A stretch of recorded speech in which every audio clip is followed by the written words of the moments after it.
Check it out. Check out this beautiful piece of Wagyu I've got. Look at that beautiful marbling in there. It's a really, really beautiful piece of steak. I'm going to teach you something about steak preparation and cooking a steak. That's just beautiful. Might just try a little piece before we cook any.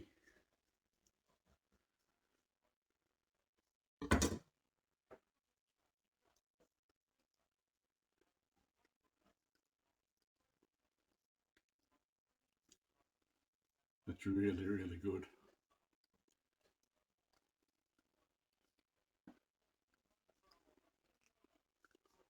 That is a beautiful, beautiful, incredible piece of meat. So okay, if you're going to get a bit serious about cooking at home and being a good home cook, one of the first tools you need to buy a good butcher's knife from one of the butcher suppliers, and keep that knife in a pouch away from everyone else. Only use it for cutting meat. Don't use it for anything else ever. Just use it for cutting that meat and look after it. Okay, so I'm not an expert on Wagyu, but I'm told we don't need to have it as thick as we normally do. So I'm going to cook a thinner piece of Wagyu, not quite an inch thick.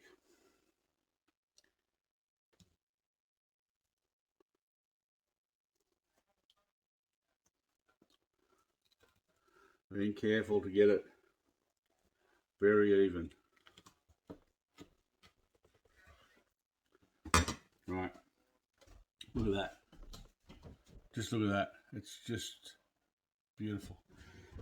So the first thing you do when you cut your steak, and probably the most important part of cooking a steak,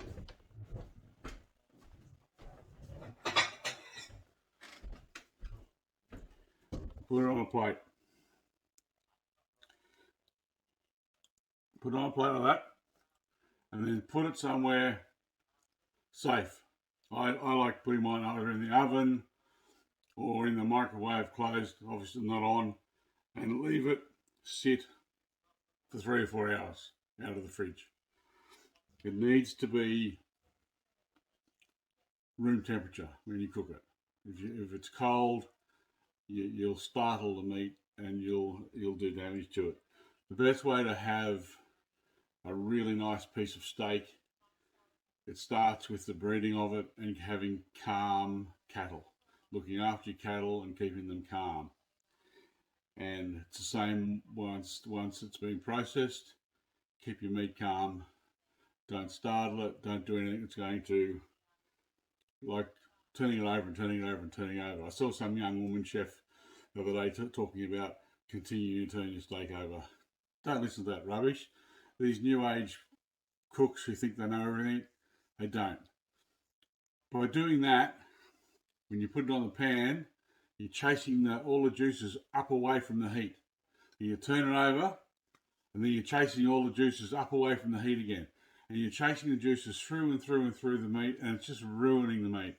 And it's just you're not going to get the same result. Wolfgang Puck is arguably, well, he's one of the greatest chefs in the world, but arguably the greatest steak chef in the world. And he cooks it exactly the way I cook it. So get your steak, put it away 3 to 4 hours. I'll do that now and I'll come back to you and we'll do some more. Hi, I'm back.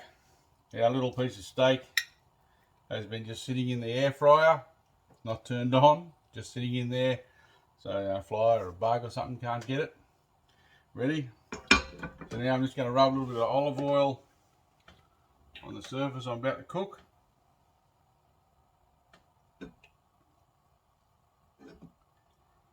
Just like that. And hot pan. It's got to have hot. It's got to be hot. I prefer to cook over coals outside, but just because I'm only cooking one steak, not worth the trouble, so we'll just do this. Okay, hot pan. On we go.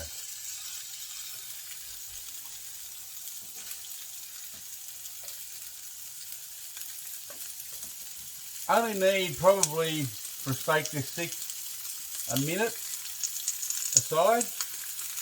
I'm back in a sec. Okay, so just about to turn it over. Once. That's the key. Don't listen to these young upstarts who think they know it all, who are trying to reinvent the wheel. Once. The oil on there. And one of the other important things that I see some people trying to teach you is to salt your steak. That's another fucking stupid idea. Don't put salt on it until you're about to turn it over. Because if you salt it beforehand, the salt drags all the moisture out of the steak. So just put some salt on the uncooked side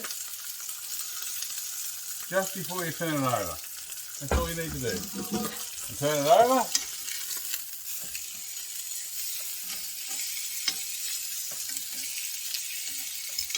And we'll leave it there for another minute. Right, so that's cooked for about 60 seconds aside. You can take it off. Sit it on there.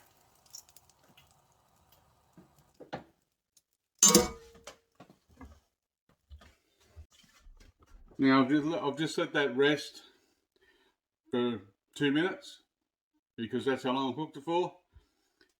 But it doesn't quite translate into big steaks. So if you cook a big steak, like a 2-inch thick ribeye for 7 minutes aside, you can't let it rest for 14 minutes. It'll cool down too much. So you just let it rest enough time that you think it's had time for the juices to get back to where they belong. So now we just slice this up. Oh my God, look at that.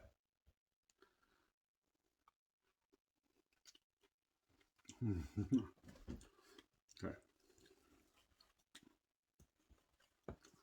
Some nice slices.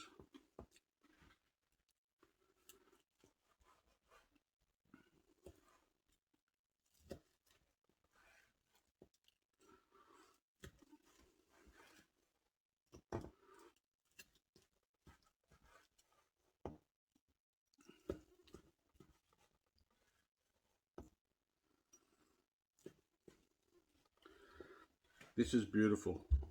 This piece of steak is absolutely beautiful. It's slicing like butter.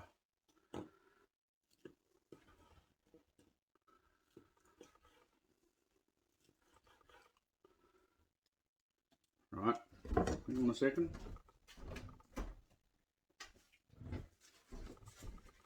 Nice sprinkling of sea salt.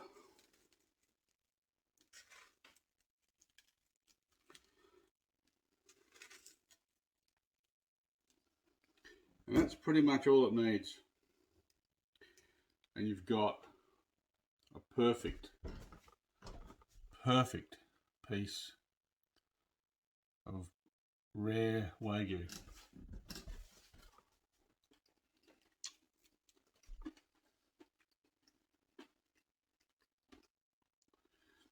It's impossible to tell you how good that is. It's absolutely one of the real pleasures in life. So if you're going to do it properly. Don't listen to any of these newfangled people because they're idiots. They're just trying to have a different approach that separates them from the flock. The reason this works and the reason people like Wolfgang Puck are successful at cooking for so many years and have the reputations they have is because they haven't tried to reinvent the wheel. They just do it properly. Cook a steak, this is how you cook it.